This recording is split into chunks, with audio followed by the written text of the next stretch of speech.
presence, my life.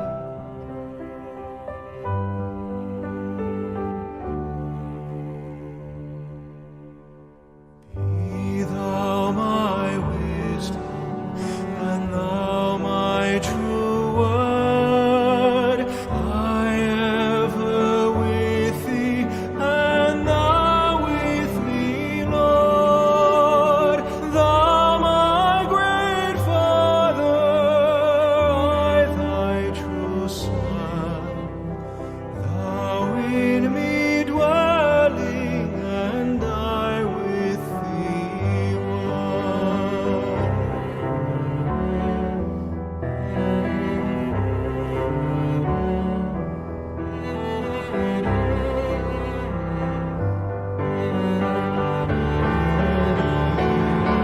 My King of heaven, my victory won, may I reach heaven's joys, oh bright heaven's sun.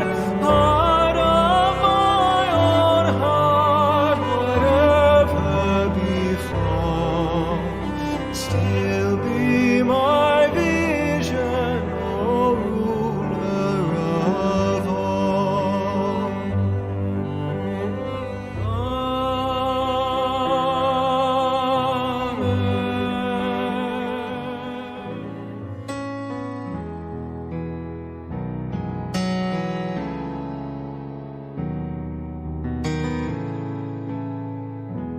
Bless the Lord, oh my soul, oh my soul, and worship His holy name. Sing like never before, oh my soul, and worship Your holy name. The sun comes up, it's a new day drawing. It's time to sing His song again. Whatever may pass and whatever lies before me, let me be singing till the evening comes. Bless the Lord, oh my soul, oh my soul, I worship His holy name. Sing like never before, oh my soul, I worship Your holy name. You're rich in love, and You're slow to anger. Your name is great, and Your heart is kind. For all Your goodness, I will keep on singing. 10,000 reasons for my heart to find. Bless the Lord, oh my soul, oh my soul, I worship His holy name. Sing like never before, oh my soul, I worship Your holy name.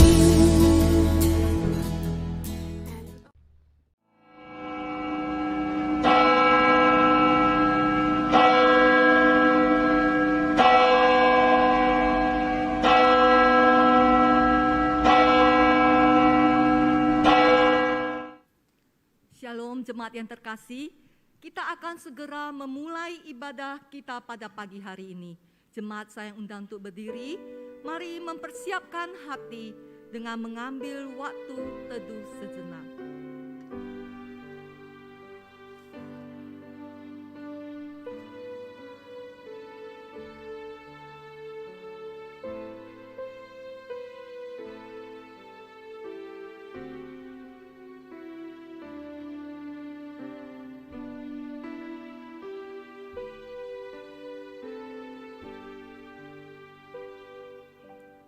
Bersyukur ya Tuhan, hari ini kami boleh dikumpulkan kembali di rumah Tuhan. Bersyukur untuk kesempatan yang Tuhan berikan buat kami. Walaupun beberapa saudara-saudari kami yang masih belum bisa mengikuti ibadah secara onsite, ataupun mereka berhalangan untuk hadir hari ini. Tapi kami rindu ya Bapa, Engkau persatukan kami di gerejamu, di dalam persekutuan yang indah bersama dengan jemaat-Mu memuji dan memuliakan Engkau. Ya Tuhan, mari Tuhan pimpin ibadah kami pada pagi hari ini. Mohon Roh Kudus kuasai hati dan pikiran kami. Biarlah hati kami boleh sungguh-sungguh terarah hanya kepada Tuhan. Dan kami boleh fokus kepada Tuhan dan memperkenankan hati Tuhan. Inilah kami ya Tuhan, layakkan kami untuk datang ke hadapan-Mu. Terpujilah nama-Mu ya Tuhan, Allah yang kekal dan yang hidup sampai selama-lamanya. Dalam nama Tuhan Yesus kami berdoa. Amin. Ya Allah, Engkaulah Allahku. Aku mencari Engkau. Jiwaku haus kepadamu. Tubuhku rindu kepadamu. Seperti tanah yang kering dan tandus, tiada berair. Demikianlah aku memandang kepadamu di tempat kudus, sambil melihat kekuatan-Mu dan kemuliaan-Mu. Jemaat Tuhan, mari kita masuk dalam bait yang kudus, karena Allah yang Maha Kudus berdiam di tengah-tengah umat-Nya. Mari kita sembah Dia. Ku masuk ruang maha.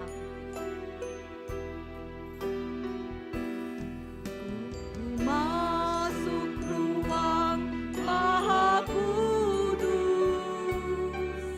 dengan darah anak domba.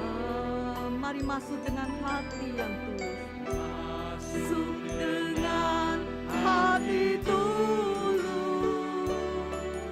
menyembah yang Maha Kuasa. Mari menyembah Tuhan.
sebab namamu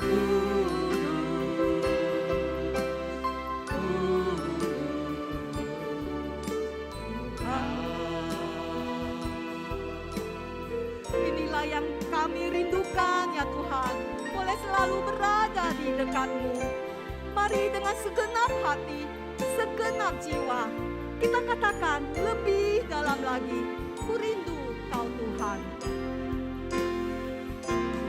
lebih dalam lagi, ku rindu Kau Tuhan, lebih dari segala yang ada. Lebih dalam lagi, ku cinta Kau Yesus, ku mengasihimu. Satu hal yang ku rindukan ya Tuhan, selalu berada di dekat-Mu. Satu hal yang ku rindukan ya Tuhan, selalu berada di dekat-Mu. Dengan segenap hati, Dengan segenap hati, dengan segenap jiwa, dengan segenap jiwa, ku menanti di hadirat-Mu bersama-sama lebih dalam lagi. lebih dalam lagi, ku rindu Kau Tuhan, lebih dari segala yang ada. Lebih dalam lagi, ku cinta Kau Yesus, ku mengasihimu. Sekali lagi lebih dalam lagi. Lebih dalam lagi, ku rindu Kau Tuhan, lebih dari segala yang ada. Lebih dalam lagi, ku cinta Kau Yesus, ku mengasihimu. Sekali lagi ku mengasihi.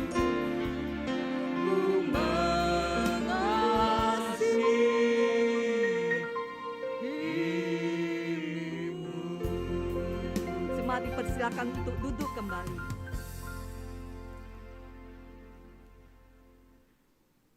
Saat ini kita mau masuk ke hadapan Allah yang suci dan maha kudus.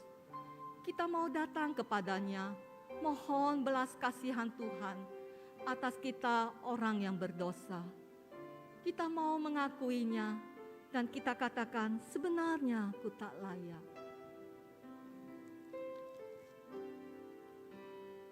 Sebenarnya ku tak layak, namun ku diberi darah-Mu dan Engkau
Jemaat kita berdiri.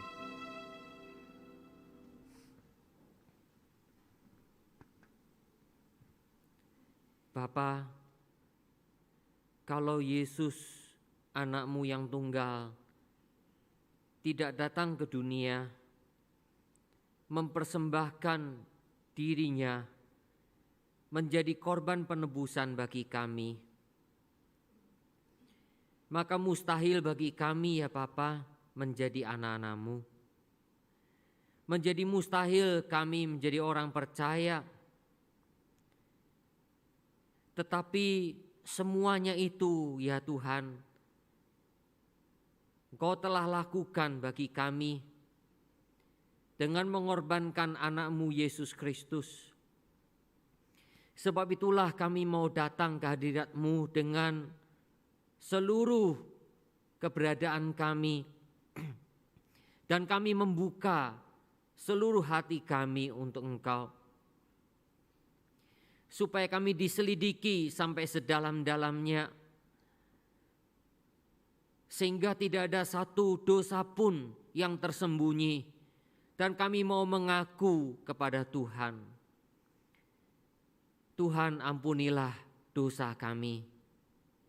Layakkan kami ya Tuhan datang ke hadirat-Mu dalam ibadah ini. Di tempat kudus-Mu, karena kami juga ingin mendengar firman-Mu, supaya kami boleh dilengkapi dan diutus keluar untuk menjadi terang dunia, memberitakan firman Tuhan, dan melihat, orang-orang melihat kemuliaan Tuhan, orang-orang melihat keselamatan yang dari Tuhan lewat kehidupan kami. Terima kasih Bapa, Engkau telah melayakkan kami lewat pengorbanan Yesus Kristus anak-Mu yang tunggal. Terima kasih untuk Roh Kudus yang selalu akan menerangi hati kami sehingga boleh hidup di dalam kesucian Tuhan. Dengar doa kami yang kami panjatkan dalam nama Tuhan Yesus Kristus. Amin. Saudara, berdasarkan firman Tuhan yang memberikan pengampunan dosa buat kita, baiklah orang fasik meninggalkan jalannya dan orang jahat meninggalkan rancangannya. Baiklah ia kembali kepada Tuhan, maka Dia akan mengasihaninya, dan kepada Allah kita, sebab Ia memberi pengampunan dengan limpahnya. Amin. Sebagai respon atas janji pengampunan dosa yang telah diberikan, mari kita puji Dia dengan pujian di atas salib di Kalvari.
Umat Tuhan dari sepanjang abad dan segala tempat, kita mengikrarkan pengakuan iman rasuli. Aku percaya kepada Allah, Bapa yang Maha Kuasa, Khalik langit dan bumi, dan kepada Yesus Kristus, Anaknya yang tunggal Tuhan kita, yang dikandung dari Roh Kudus, lahir dari anak darah Maria, yang menderita sengsara di bawah pemerintahan Pontius Pilatus, disalibkan, mati dan dikuburkan, turun ke dalam kerajaan maut.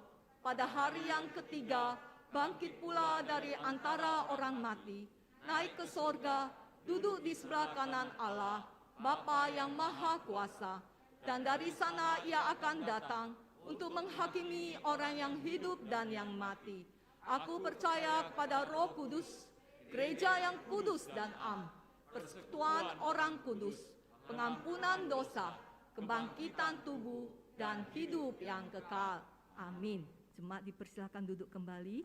Paduan suara Santus akan memberikan persembahan pujian bagi Tuhan.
走的问，为主已经做工等待。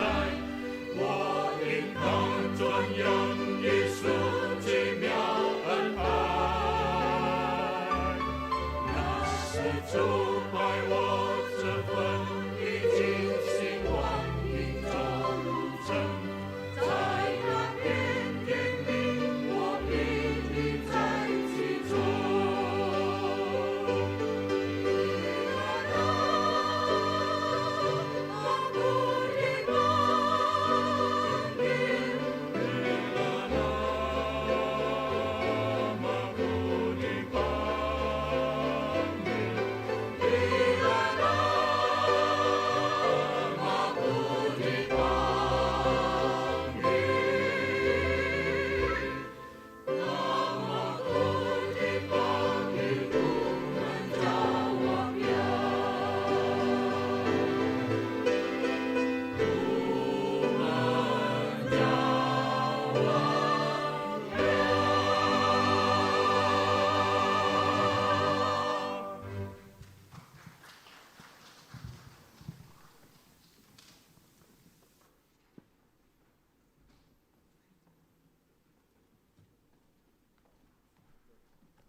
Terima kasih untuk pelayanan paduan suara Santos pada pagi hari ini. Kiranya Tuhan memberkati atas setiap pujian yang telah diberikan.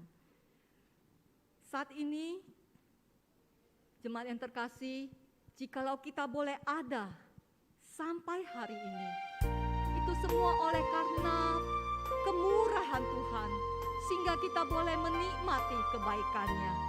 Mari kita sembah Dia dengan pujian ini, kemurahan Tuhan, sebelum kita mendengarkan firman Tuhan.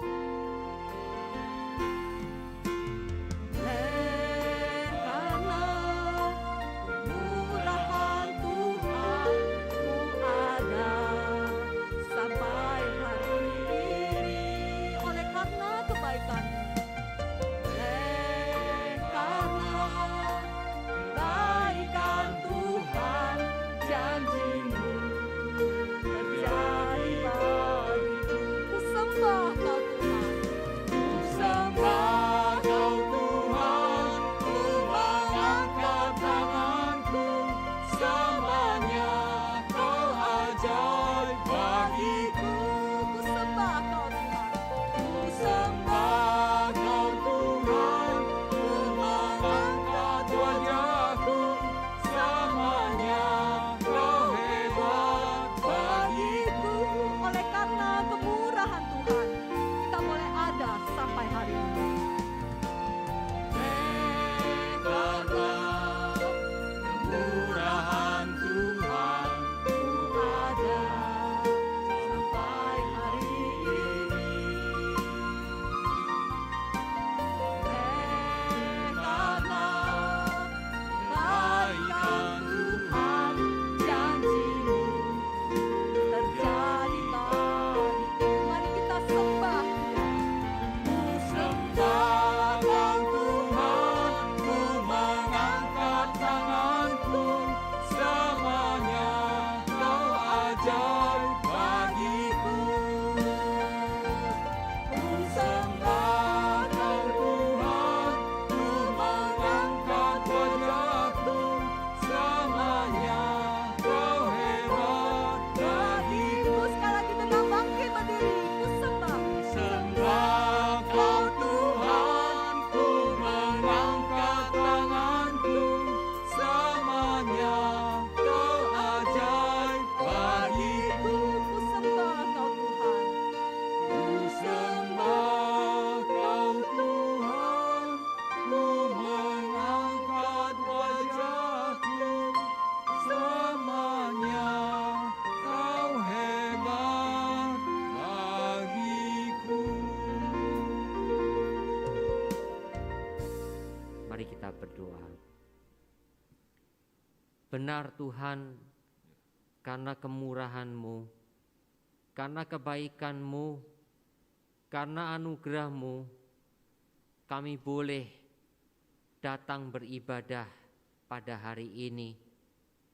Dan juga karena kemurahan-Mu, kami boleh menjalani kehidupan dan bahkan beri kesadaran buat kami semua untuk melakukan apa yang Tuhan mau bagi kami.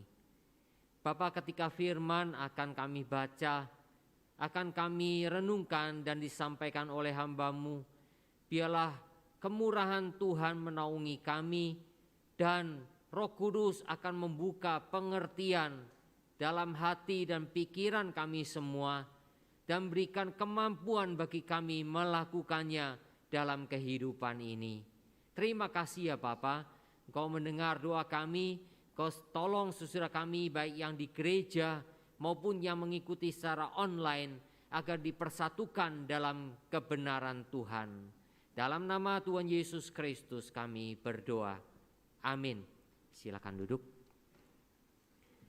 Jemaat Tuhan, kita akan merenungkan satu tema tentang kemurahan Tuhan.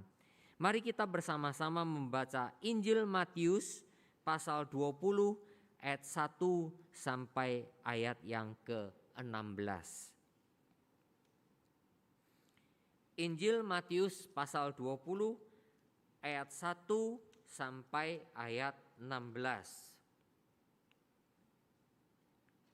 Saya harus membacakan semuanya karena ini perumpamaan yang harus kita pahami dengan konteks yang ada. Adapun hal kerajaan surga sama seperti seorang tuan rumah yang pagi-pagi benar keluar mencari pekerja-pekerja untuk kebun anggurnya. Setelah ia sepakat dengan pekerja-pekerja itu mengenai upah sedinar sehari, ia menyuruh mereka ke kebun anggurnya. Kira-kira pukul 9 pagi ia keluar pula dan dilihatnya ada lagi orang-orang lain menganggur di pasar. Katanya kepada mereka, "Pergi jugalah kamu ke kebun anggurku dan apa yang pantas akan kuberikan kepadamu." Dan mereka pun pergi. Kira-kira pukul 12 dan pukul 3 petang ia keluar pula dan melakukan sama seperti tadi. Kira-kira pukul 5 petang ia keluar lagi dan mendapati orang-orang lain pula. Lalu katanya kepada mereka, "Mengapa kamu menganggur saja di sini sepanjang hari?" Kata mereka kepadanya, "Karena tidak ada orang yang mengupah kami." Katanya kepada mereka, "Pergi jugalah kamu ke kebun anggurku." Ketika hari malam, tuan itu berkata kepada mandurnya, "Panggillah pekerja-pekerja itu dan bayarkan upah mereka, mulai dengan mereka yang masuk terakhir hingga mereka yang masuk terdahulu." Maka datanglah mereka yang mulai bekerja kira-kira pukul 5 dan mereka menerima masing-masing 1 dinar. Kemudian datanglah mereka yang masuk terdahulu. Sangkanya akan mendapat lebih banyak, tapi mereka pun menerima masing-masing 1 dinar juga. Ketika mereka menerimanya, mereka bersungut-sungut kepada tuan itu. Katanya, "Mereka yang masuk terakhir ini hanya bekerja 1 jam dan kau menyamakan mereka dengan kami yang sehari suntuk bekerja keras, berat dan menanggung panas terik matahari." Tetapi tuan itu menjawab seorang dari mereka, "Saudara, aku tidak berlaku tidak adil terhadap engkau. Bukankah kita telah sepakat sedinar sehari? Ambillah bagianmu dan pergilah. Aku mau berikan kepada orang yang masuk terakhir ini sama seperti kepadamu. Tidakkah aku bebas mempergunakan milikku menurut kehendak hatiku? Atau iri hatikah engkau karena aku murah hati? Demikianlah orang yang terakhir akan menjadi yang terdahulu, dan yang terdahulu akan menjadi yang terakhir." Demikian firman Tuhan. Berbahagia kita yang merenungkan, melakukannya dalam kehidupan kita. Saudara, tema kita adalah kemurahan Tuhan. Kalau kita membaca kitab Injil dengan baik, khususnya 4 kitab Injil, maka kita akan menemukan bervariasinya Yesus mengajar orang-orang pada waktu itu. Mengajar murid-murid, mengajar masyarakat Yahudi pada umumnya. Dan salah satu bentuk pengajaran Yesus adalah memakai perumpamaan, ya. Perumpamaan. Jadi saudara, perumpamaan itu karena perumpamaan itu biasanya sesuai dengan konteksnya dan karena bisa langsung dipahami oleh mereka yang mendengar. Ya, bisa langsung dipahami.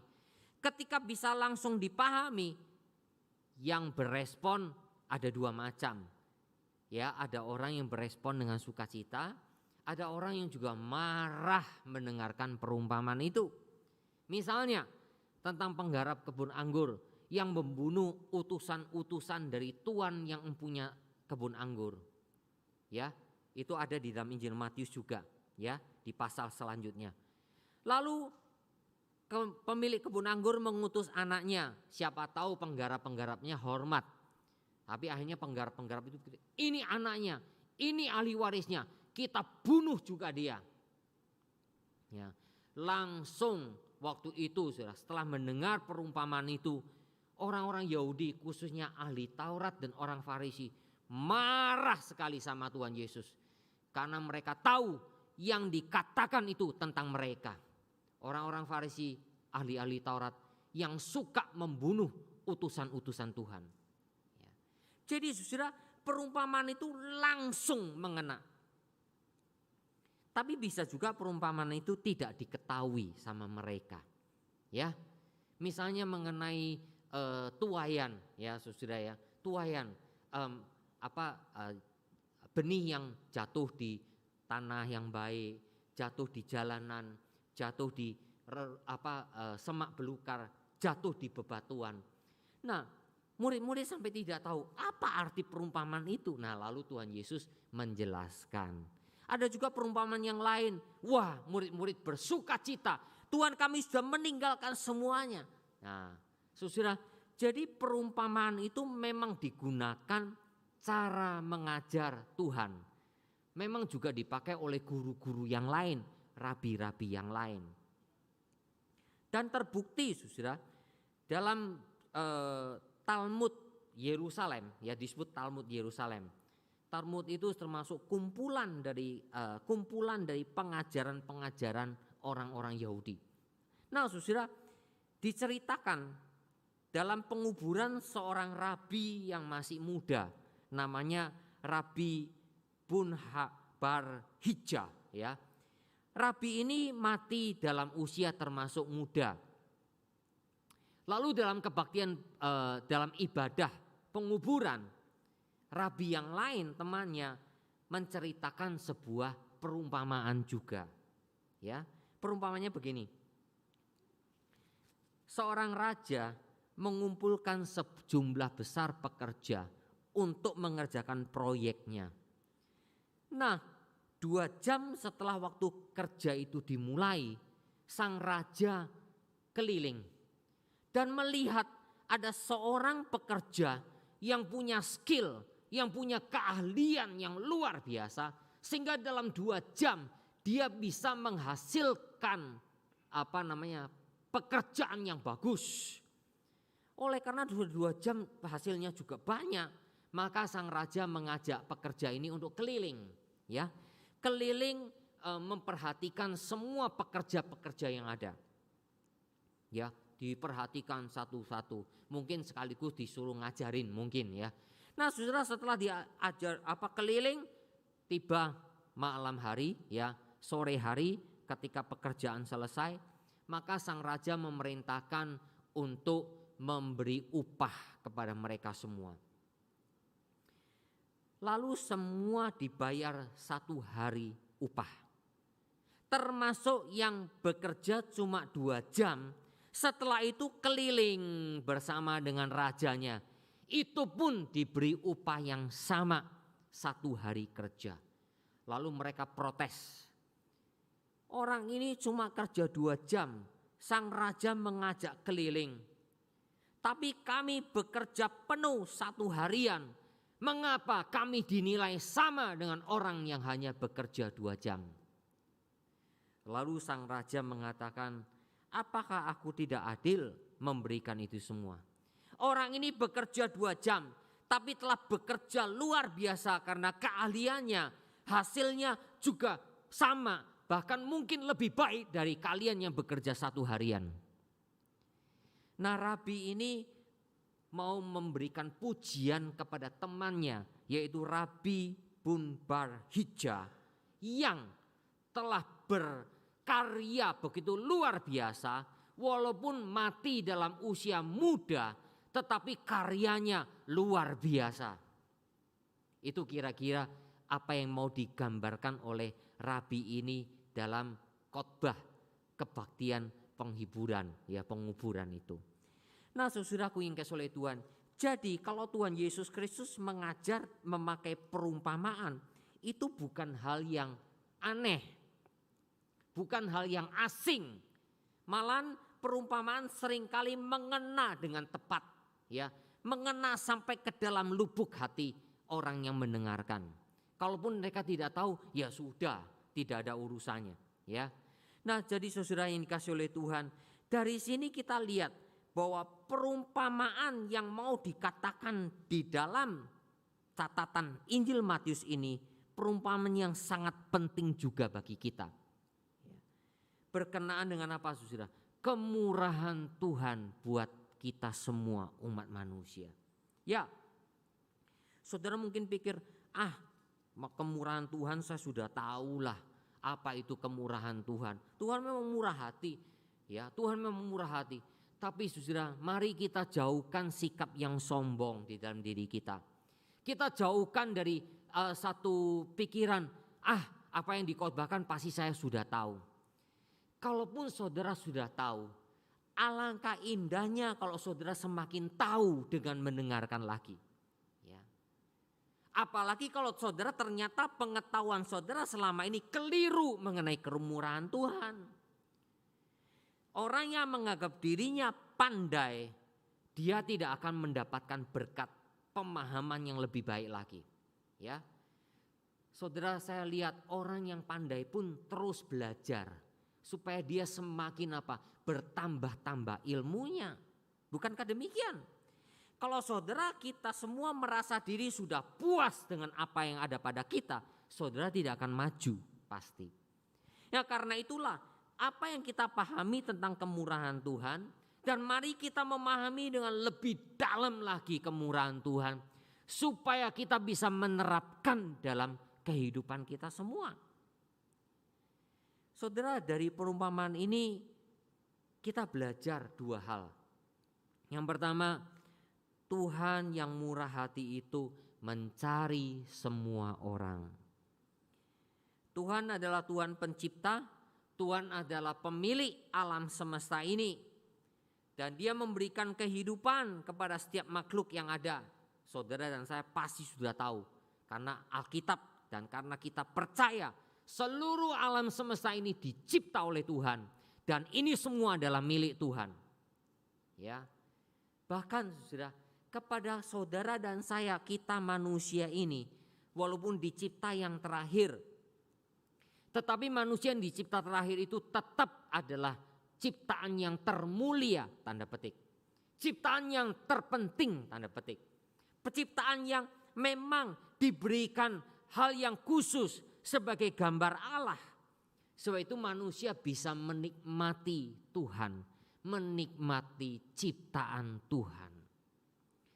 Kalau binatang-binatang saudara pikir ya mereka menjalani semua sesuai dengan ritme kehidupan saja.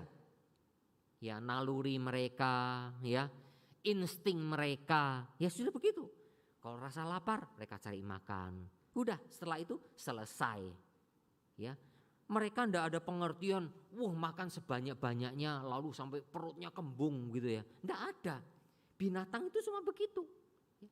Termasuk singa, makan setelah kenyang cukup. Ya. Binatang cuma begitu. Tapi saudara, binatang melakukan itu semua hanya dengan insting dan naluri. Sedangkan saudara dan saya melakukannya dengan pemahaman. Jadi ketika saudara dan saya menikmati ciptaan Tuhan, bahkan diberi kepercayaan untuk menikmati Tuhan juga. Loh, Tuhan juga dinikmati ya? Iya. Dalam Shorter Catechism, ya, itu adalah katekisme singkat dari Reform. Apa tujuan hidup manusia? Memuliakan Allah dan menikmatinya. Karena itulah dalam ibadah, saudara, Kita menikmati Tuhan dalam arti apa? Betul-betul jiwa kita, hati kita, pikiran kita klop menjadi satu dengan Tuhan. Ya, tapi menjadi satu dengan Tuhannya gimana? Kamu senang, betul sih, pasti efeknya senang. Tetapi itu harusnya membuat pengertian kita tentang Tuhan semakin baik, semakin clear, semakin nyata, semakin membuat kita takut akan Tuhan, semakin membuat saudara dan saya hormat kepada Tuhan. Itu namanya menikmati Tuhan. Tapi kalau nikmati Tuhan jingkrak-jingkrak, guling-guling, itu namanya menikmati Tuhan. Itu kurang ajar. Jadi itu bukan menikmati Tuhan, itu kurang ajar. Ya. Tapi saudara, menikmati Tuhan artinya jiwa kita, pikiran kita klop semua sesuai dengan kebenaran yang Tuhan ajarkan kepada kita. Nah, kita nikmati. Itu penting, ya. Itu penting. Nah, saudara, memang kita adalah manusia yang dicipta satu-satunya makhluk yang bisa menikmati Tuhan dan menikmati apa yang diciptakan oleh Tuhan. Kalau saudara dan saya nggak bisa menikmati, udah payah, saudara. Tapi menikmati dalam arti apa? Bukan untuk diri kita, tapi semuanya adalah untuk kemuliaan Tuhan. Semuanya kembali kepada Tuhan. Itu yang artinya menikmati. Nah, karena itulah saudara, Tuhan mencipta manusia. Sekalipun manusia berdosa, Tuhan tetap cari mereka. Adam, Adam, di mana engkau? Bahkan di dalam seluruh Alkitab perjanjian lama sampai perjanjian baru, terus menerus Tuhan cari. Dan mengharapkan manusia kembali kepada Tuhan. Mazmur mengatakan begitu. Tuhan memandang dari surga, melihat, mencari. Adakah manusia yang mencari Tuhan? Tapi manusia telah berdosa. Karena itulah saudara, Tuhan cari manusia. Seperti tuan yang mempunyai kebun anggur ini. Pergi dari rumahnya, pergi dari kebun anggurnya. Dia mencari di pasar-pasar, mencari orang-orang yang ditemui untuk bekerja di kebun anggurnya.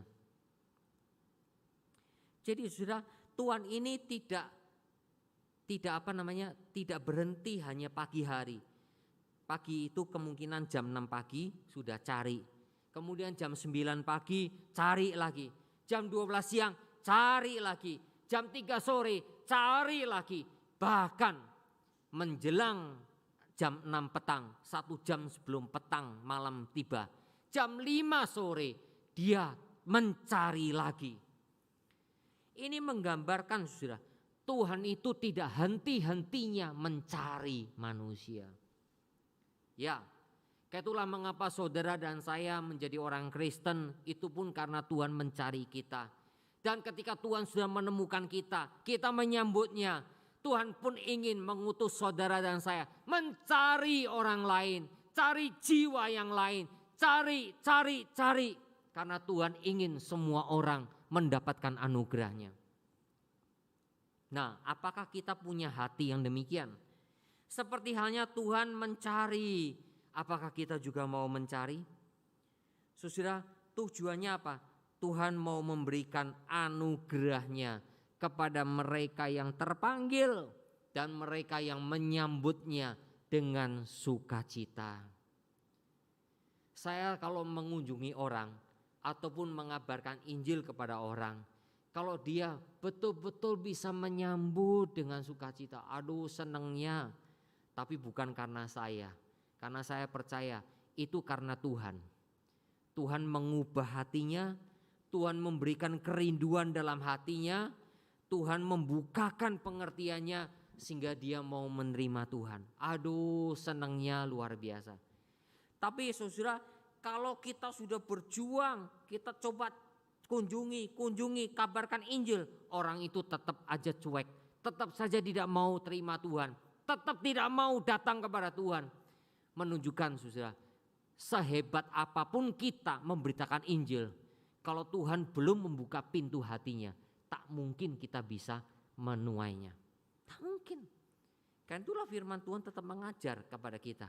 kalau bukan Tuhan yang mengaruniakan iman, kalau bukan Tuhan yang membuka hati Lydia di kota Filipi, tidak mungkin Lydia bisa percaya kepada Yesus.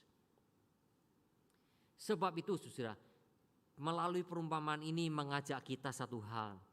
Kalau saudara dan saya bisa percaya Yesus, itu anugerah Tuhan. Tidak ada yang lain. Saya ingat kembali waktu saya percaya kepada Tuhan. Saya betul-betul bersyukur. Karena kalau melihat kepada manusia itu nonsens. Ketika melihat orang tua saya percaya kepada Tuhan, saya bersyukur kepada Tuhan. Jadi sudah kembali kepada apa? Kemuliaan Tuhan, bukan karena kemampuan kita, bukan karena kehebatan kita. Ini yang pertama, Tuhan mencari semua orang. Tapi saudara harus tahu hal yang kedua, Tuhan beranugerah sesuai kehendaknya. Saudara, Tuhan adalah pemilik kerajaan surga. Tuhanlah yang juga mengatur serta menentukan hak istimewa buat mereka yang diperkenannya. Semuanya bersumber pada Tuhan. Tuhan yang punya kerajaan surga, bukan saudara dan saya. Tuhan juga yang punya gereja. Gereja adalah bagian dari kerajaan surga. Gereja bukan punya pendeta, gereja bukan punya majelis. Gereja itu punyanya Tuhan. Tapi sekarang banyak orang berlaku seperti dia yang punya gereja. Ya. Pendeta berlaku seperti dia yang punya gereja. Majelis berlaku seperti dia yang punya gereja. Saudara, kita bukan pemilik gereja. Kita bukan pemilik kerajaan surga. Kita ini cuma diambil. Kita ini cuma apa? Diminta, kita ini cuma dipanggil, ayo ikut ke dalam kerajaan surga, ayo ikut ke dalam gerejanya. Kita ini cuma di situ, pengikut Tuhan. Ya. Nah, saudaraku yang kasih oleh Tuhan, karena itulah kita tidak boleh memikirkan saudara bahwa kita yang memilikinya, tapi Tuhan yang memilikinya. Dan Tuhan mau memberikan anugerah satu demi satu itu sesuai dengan apa yang Tuhan mau. Bukan apa yang saudara dan saya mau, tidak. Sebab itulah saudara di dalam bagian ini saudara perhatikan. Yang bekerja dipanggil dari pagi sekali, pagi-pagi buta jam 6 pagi. Sampai yang mau jam 1 jam sebelum selesai, sebelum ditutup pekerjaan itu. Dan Tuhan memberikan upah setiap orang itu 1 dinar, sama. Yang bekerja seharian maupun yang bekerja cuma 1 jam dikasih 1 dinar. Kalau hukum ekonomi ini enggak laku. Saudara pasti akan ngomong enggak adil. Ya, pasti akan ngomong gitu, enggak adil. Tapi saudara, apakah yang diceritakan Tuhan dengan perumpamaan ini betul-betul nyata? Ternyata betul saudara, nyata. Terbukti dari catatan Josephus, seorang ahli Yahudi, sejarawan orang Yahudi, mengatakan demikian. Sekitar tahun 60 Masehi dalam pemerintahan Raja Agripa II, bagian timur serambi Bait Allah di Yerusalem dibangun, pelataran, dibangun proyek lah begitu ya, yang mempekerjakan kira-kira 18.000 pekerja, 18.000 buruh kalau kita mau katakan. Nah, ketika 18.000 buruh ini bekerja, setiap hari mereka diberi upah. Upahnya sama, ya. Jadi bendahara Bait Allah dan rekan-rekan kerjanya melakukan pembayaran setiap pekerja dengan gaji penuh 1 hari. Termasuk mereka yang bekerja 1 jam saja dalam sehari, itu tetap dikasih 1 hari penuh. Jadi saudara, ternyata perumpamaan Tuhan ini bukan mengada-ngada. Ternyata kejadian ini terjadi di zaman pemerintahan Raja Agripa II.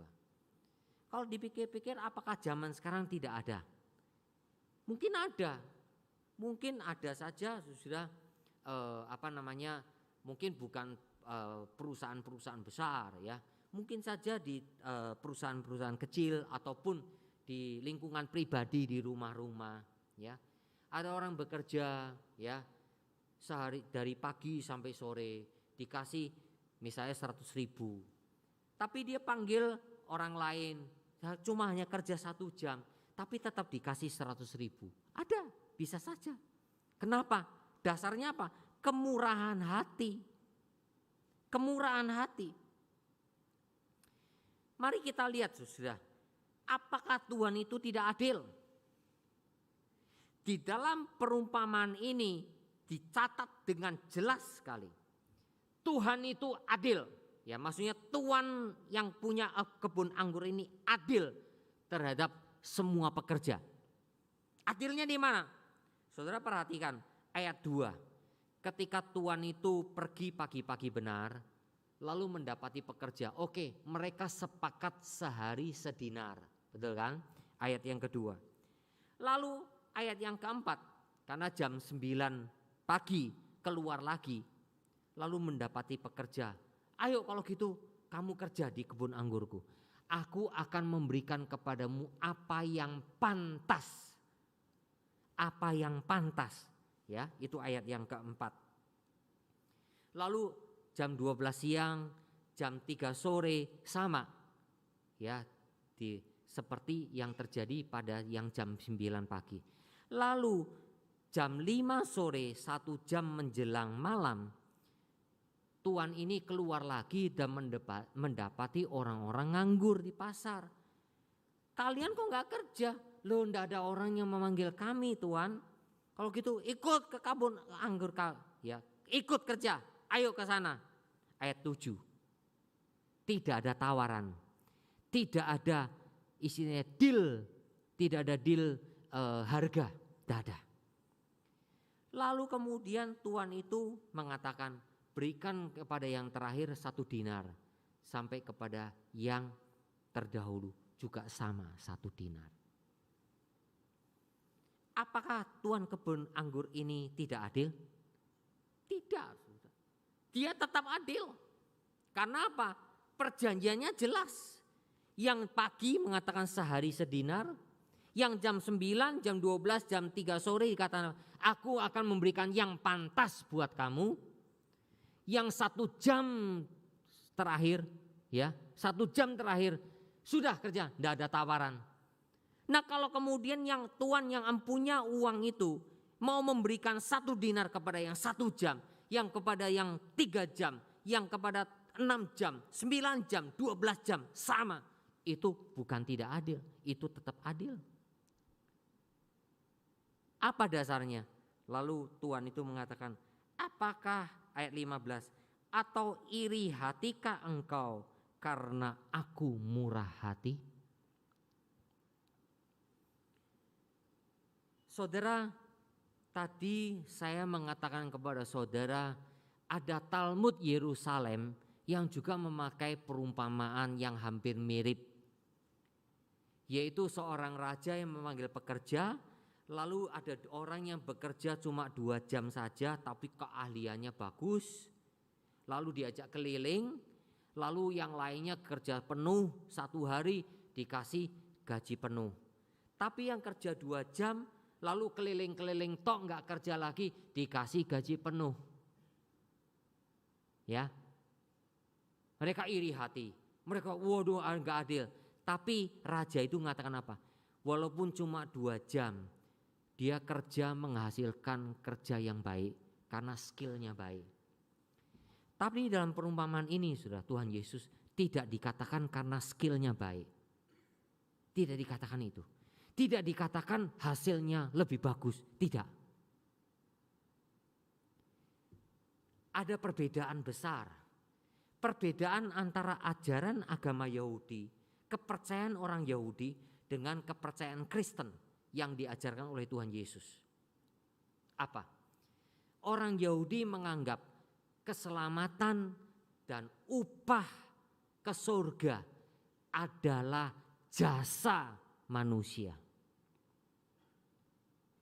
Sedangkan ajaran Tuhan Yesus, keselamatan dan kerajaan surga semua adalah anugerah Tuhan, bukan jasa manusia. Itu perbedaannya. Jadi saudara, dari sini Tuhan mau mengajarkan kepada kita bahwa keselamatan dan juga apa yang Tuhan izinkan, yang Tuhan mau karuniakan kepada kita, itu adalah hak prerogatif dari Tuhan. Saudara, orang yang bekerja seharian dari pagi buta sampai malam, kerja keras, waktunya lebih lama 12 jam dibanding yang kerja 1 jam. Loh, kan harusnya beda. Betul secara hukum ekonomi, tapi di hadapan Tuhan itu tidak berlaku. Saudara, kalau kita memahami siapa Tuhan, menurut saudara Tuhan itu diikat sama waktu tidak? Tuhan tidak diikat oleh waktu. Kemarin bagi Tuhan adalah sekarang. Yang akan datang bagi Tuhan juga adalah sekarang. Sekarang itu juga adalah sekarang bagi Tuhan.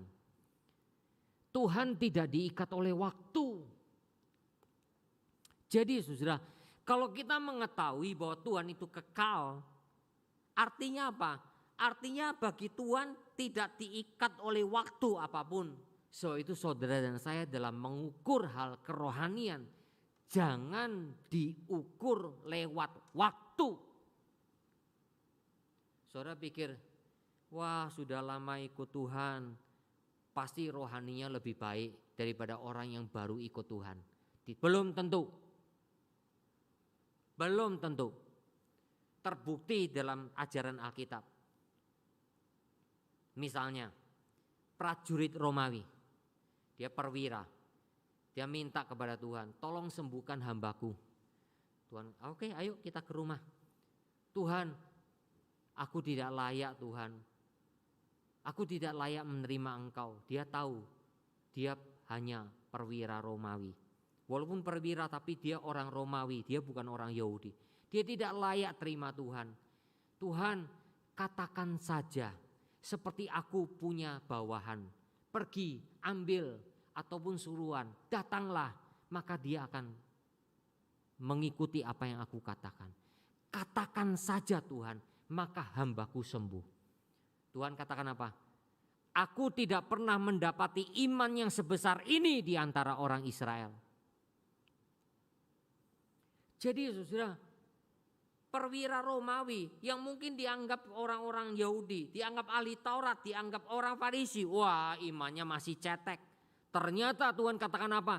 Iman sebesar ini tidak pernah kutemui di antara orang Israel. Tuhan itu yang bisa melihat iman kita. Tuhan itu yang bisa melihat kedalaman rohani kita semua satu-satu. Saya tidak bisa, saudara tidak bisa lihat orang lain. Tidak bisa. Karena itu saudara, ketika ada orang yang baru bertobat, dia kalau sungguh-sungguh bertobat, itu imannya dihargai oleh Tuhan. Walaupun dia baru bertobat, dibandingkan dengan kita yang mungkin sudah 10 tahun ikut Tuhan, bisa saja. Ya. Jadi saudara, kita tidak bisa banding-bandingkan. Ya. Begitu pula orang yang melayani Tuhan. Kita seringkali anggap, oh yang melayani Tuhan harus yang lama. Belum tentu. Yang lama belum tentu, saudara, punya komitmen yang sungguh-sungguh untuk Tuhan. Belum tentu. Jadi saudara, selama ada kesempatan bagi kita melayani Tuhan, mengikut Tuhan, mari kita gunakan dengan sebaik-baiknya. Itu saja prinsipnya. Karena Tuhan melihat sampai kedalaman hati kita seperti apa, saudara. Kayak itu saudara, saya sadar siapapun ya, Orang yang mau percaya Tuhan itu anugerah Tuhan, tidak ada yang lain. Bukan karena dia S1, S2, S3.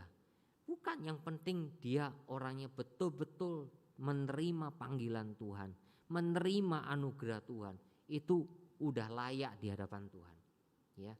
Kalau kita anggap ini masih baru. Begitu pula yang melayani Tuhan.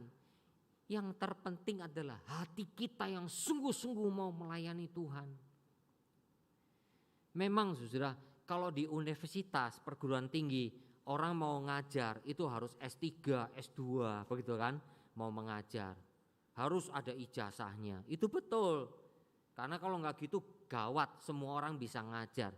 Tapi saya mau tanya, ada nggak orang tidak lulus perguruan tinggi tetap bisa ngajar kuliah umum?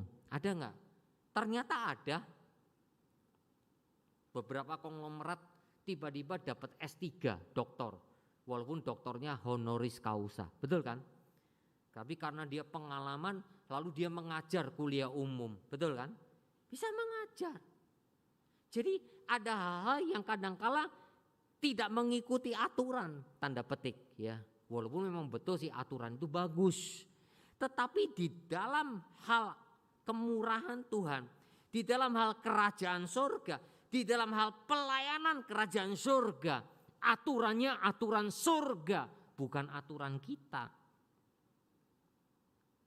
Saudara yang dikasihi oleh Tuhan, so itulah melalui apa yang dinyatakan di dalam perumpamaan ini, saudara. Tuhan mengajak kita untuk apa, saudara? Jangan merasa diri lebih unggul dari orang lain. Karena waktu, karena posisi, karena keahlian kita. Kita jangan merasa lebih unggul. Kemudian kita juga jangan iri hati terhadap berkat rohani buat orang lain. Tuhan ada memberikan berkat-berkat rohani kepada orang-orang tertentu yang mungkin kita tidak mendapatkannya. Kita tidak usah iri hati. Karena apa, saudara? Itu kemurahan Tuhan. Dan kita jangan lupa untuk menyebarluaskan kemurahan Tuhan. Mempraktekkan kemurahan Tuhan dalam hidup kita, dalam pelayanan kita. Ya. Saudara, kalau kita mau hitung-hitungan sama Tuhan, saya percaya tidak ada seorang pun yang layak di hadapan Tuhan, termasuk saya. Siapa kita? Kita dari lahir, benih, tubuh kita pun ini pemberian Tuhan, betul kan? Katakan kita layakkah? Ini pun Tuhan yang beri. Nyawa pun adalah dari Tuhan. Kita bisa bernafas itu semua juga dari Tuhan. Kita mau hitung-hitungan apa, saudara? Tidak ada. Kan itu, saudara. Jikalau kita melihat ya, tadi Yerusalem Talmud, orang Yahudi pengertiannya hitung-hitungan. Hitung-hitungan, semuanya mau hitung. Oh, seolah-olah berjasa untuk Tuhan. Karena itu teologi reform adalah teologi yang betul-betul menemukan kembali ajaran Alkitab yang sudah lama tidak dipahami. Sebetulnya orang Yahudi itu dapat anugerah Tuhan, tapi mereka hanya hitung-hitungan, hanya tanda petik dibuang sama Tuhan. Artinya apa, saudara? Tuhan mau supaya semua orang diselamatkan. Mereka hanya mau eksklusif untuk diri mereka. Tapi hanya Tuhan tidak mau. Tuhan mau semua, anugerah itu untuk semua, termasuk janjinya kepada Abraham. Untuk semua. Sebab itu kalau saudara lihat ya, Alkitab ajaran Tuhan ini ajaran yang betul-betul luar biasa. Dan ternyata terbukti bahwa Alkitab bukan karangan manusia, Alkitab bukan rekaan manusia. Ajaran Tuhan adalah ajaran yang real, yang nyata, yang mau diuji oleh apapun juga. Ya, yang namanya kitab suci, namanya kitab suci, itu berarti apa? Kebenarannya boleh diuji. Dan tadi saya sudah mengatakan lewat Talmud, Yerusalem Talmud, kemudian lewat catatan Yosefus, ternyata ajaran Tuhan bukan ajaran omong kosong. Itu semua real, semua nyata. Kitab suci kalau tidak bisa diuji, itu bukan lagi kitab suci. Kita bersyukur. Seperti halnya saudara dan saya, mau lulus SMA harus ujian kan? Mau lulus sarjana harus ujian kan? Supaya layak menyandang gelar sarjana. Kalau nggak mau diuji, mana layak menyandang gelar sarjana. Karena itu Alkitab mau diuji oleh siapapun dipersilahkan, dan Alkitab tanda petik tidak perlu ditakuti, ya, dalam arti kita takut nanti ternyata Alkitab berbohong. Tidak. Yang namanya kitab suci berarti tidak ada kebohongan di dalam. Yang namanya kitab suci artinya apa? Semuanya benar adanya. Yang namanya kitab suci berarti semuanya bisa dipercaya, dan itu bukan rekaan manusia. Saudaraku yang kasih oleh Tuhan, karena itulah lewat pengertian ini, kemurahan Tuhan mencari semua orang.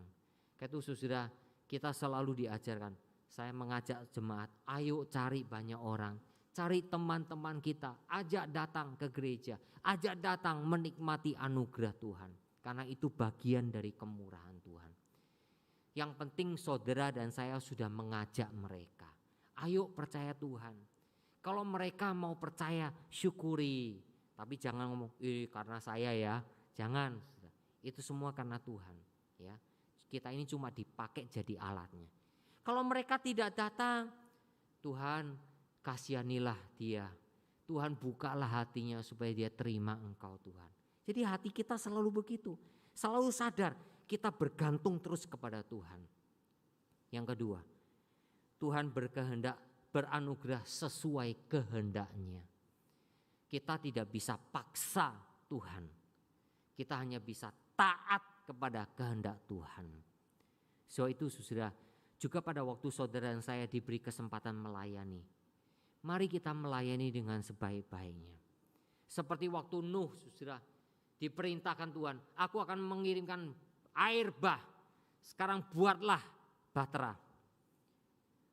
Wah, Nuh buat bahtera ratusan tahun. Karena bahteranya harus besar. Ya, berapa kali lapangan sepak bola itu. Ya, besar. Apalagi yang kerja cuma hanya 3 orang mungkin atau 4 orang. Ya, ditambah keluarga, tambah istrinya. 5 orang mungkin. Kerja, ya, kerja.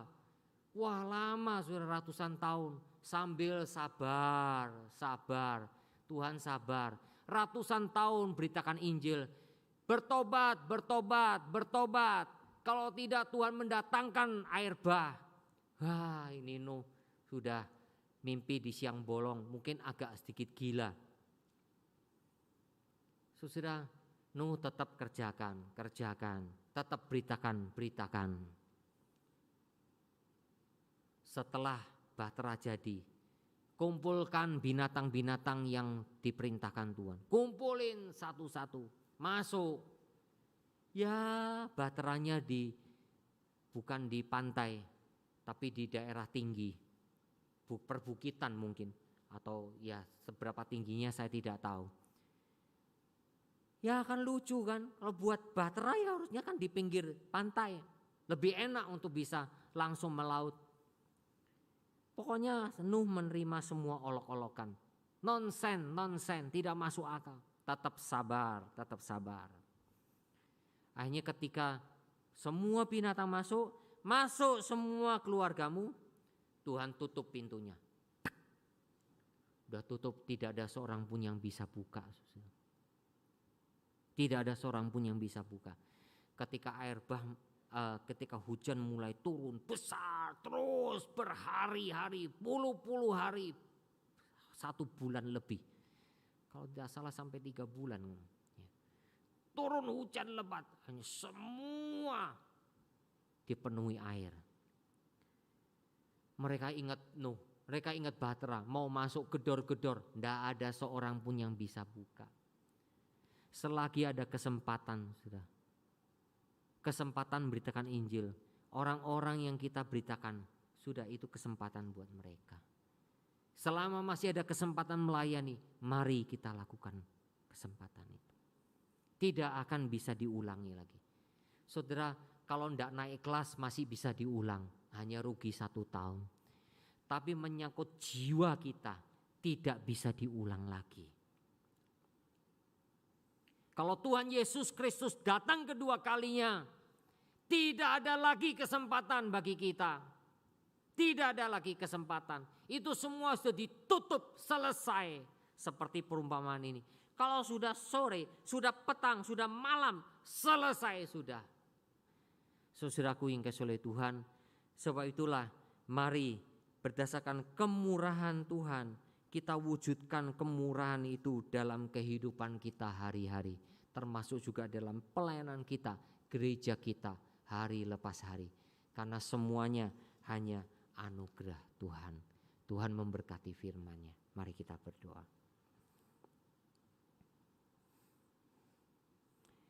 Terima kasih Bapa untuk firman-Mu yang akan terus mengajar kami. Dan biarlah Tuhan berbicara kepada kami. Perumpamaan yang Tuhan ajarkan menunjukkan kemurahan Tuhan yang luar biasa. Kemurahan Tuhan adalah anugerah Tuhan berdasarkan kehendak Tuhan. Bukan berdasarkan jasa kami. Bukan hasil yang kami dapatkan. Bukan juga lamanya, waktunya kami mengikut Tuhan. Tapi karena semuanya anugerah Tuhan. Bapa, berkatilah apa yang telah kami dengar. Dan biarlah saudara kami boleh bersama-sama ya Tuhan belajar menerapkannya dalam kehidupan. Dan menjadi orang-orang percaya yang bermurah hati kepada siapapun juga. Dengar doa kami Bapa. Dalam nama Tuhan Yesus Kristus. Amin. Saya serahkan kembali.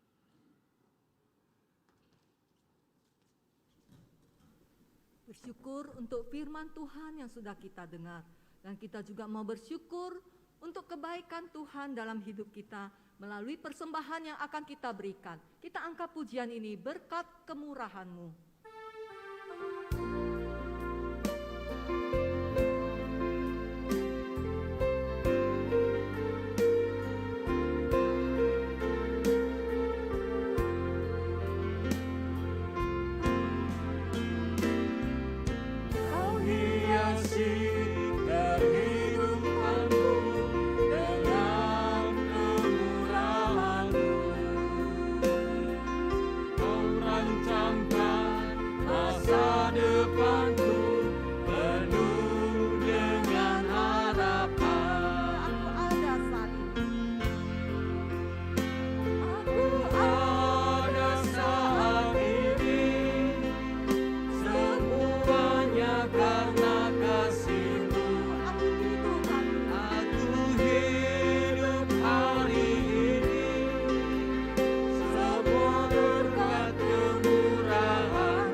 sangat baik dan teramat baik.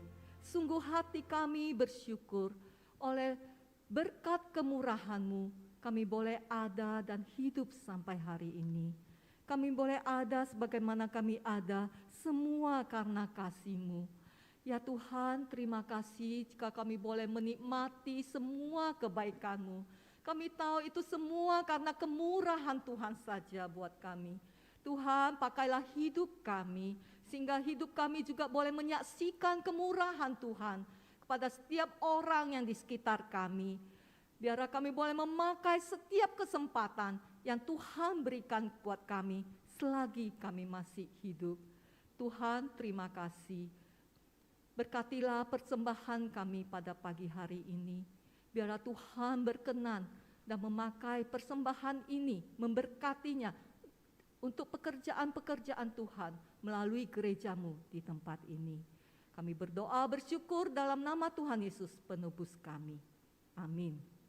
Doa syafaat dan warta oleh Gembala. Jemaat Tuhan, mari kita masuk dalam doa syafaat. Mari kita berdoa. Bapa Surgawi, saat ini kami mau berdoa untuk Kejaksaan Agung Republik Indonesia. Tuhan, kami bersyukur keberadaan Kejaksaan Agung ini sangat penting di negeri ini dalam menegakkan keadilan. Secara khusus ya Bapa, lewat kejaksaanlah diselidiki, diperhatikan mereka-mereka yang melakukan kejahatan-kejahatan. Bukan hanya ya Tuhan kejahatan secara pidana, tapi juga kejahatan secara perdata. Mari Engkau tolong ya Tuhan Kejaksaan Agung Republik Indonesia, pimpinan dari pusat sampai daerah, biarlah mereka bisa melakukan tugas-tugas peradilan dengan sebaik-baiknya. Kau berikan kepada mereka hati yang takut akan Tuhan. Tak lupa juga ya Bapa untuk dunia peradilan di Indonesia. Mohon pertolongan-Mu Bapa, biarlah dalam peradilan di Indonesia betul-betul terjadi kebenaran dan keadilan. Baik hakim-hakim yang menangani kasus-kasus yang ada, disertai dengan jaksa-jaksa yang menuntut kasus-kasus, maupun pembela-pembela dari pengacara-pengacara menangani kasus terhadap para terdakwa. Tuhan tolonglah supaya dunia peradilan di Indonesia semakin hari semakin baik dan semakin maju, di mana kebenaran dan keadilan semakin ditegakkan. Jangan sampai ya Tuhan para hakim bisa memutarbalikkan kebenaran. Para jaksa juga sama memutarbalikkan kebenaran. Juga para pengacara jangan sampai memutarbalikkan kebenaran. Apalagi saksi-saksi, baik saksi yang meringankan maupun saksi yang memberatkan, jangan sampai mereka juga mempermainkan kebenaran. Tuhan tolonglah supaya dunia peradilan di negeri kami semakin baik, semakin positif, dan akhirnya membuat masyarakat semakin makmur, semakin merasakan bahwa pemerintah betul-betul hadir dalam menegakkan keadilan di negeri ini. Kami mau berdoa menyerahkan juga untuk majelis gereja berkenaan dengan pengelolaan Yayasan Sinode GKY. Sertailah ya Tuhan, karena majelis bidang pengelolaan yayasan ini sangat penting. Ada 5 yayasan yang dikelola oleh Sinode GKY. Yayasan Amanat Agung, Yayasan IPK, Yayasan Yobel, Yayasan Gloriamus, dan Yayasan Hidup Baru.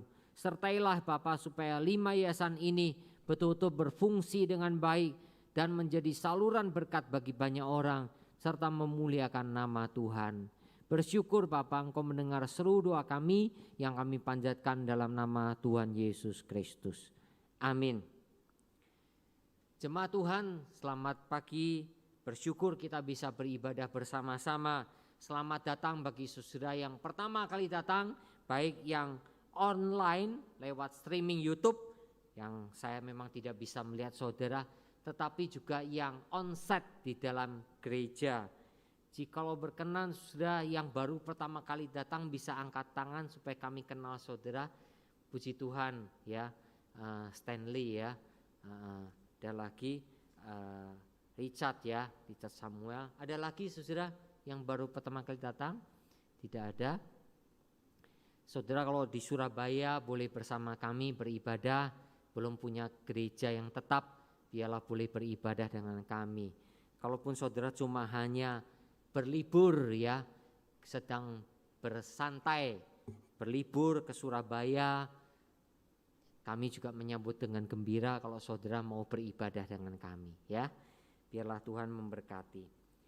Saudara diingatkan kepada pengurus baru yang nantinya akan dilantik 31 Juli dalam kebaktian umum kedua ya. Badan pengurus bakal jemaat GKI Surabaya akan dilantik 31 Juli.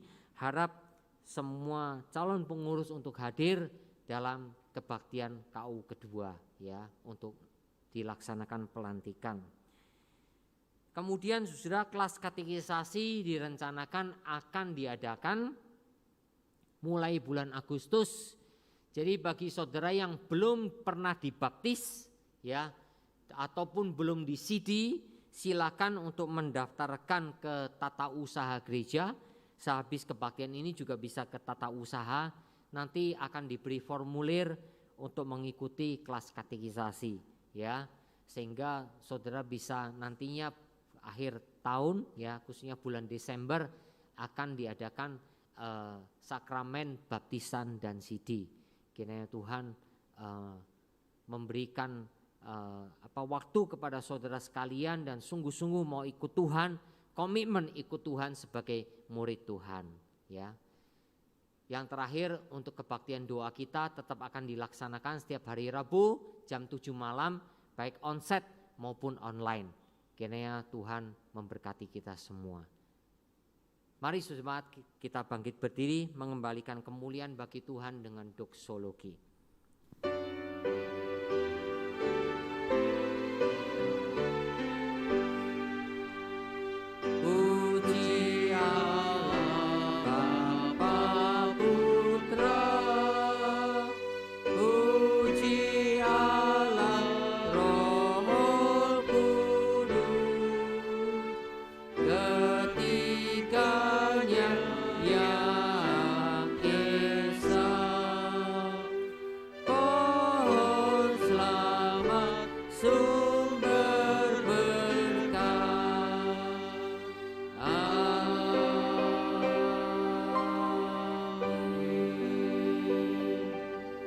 Jemaat yang dikasihi Tuhan, arahkan hidupmu kepada Tuhan.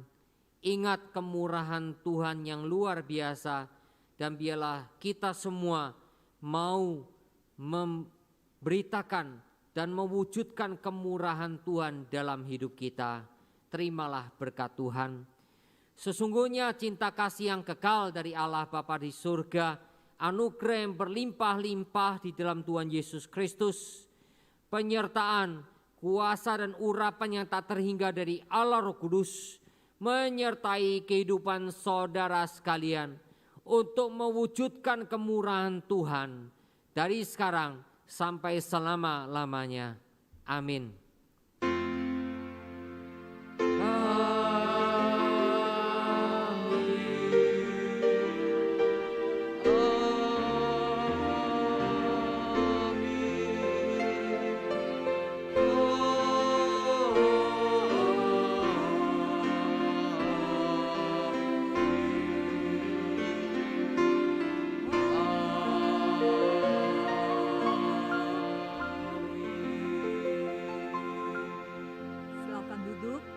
Teduh ibadah kita selesai.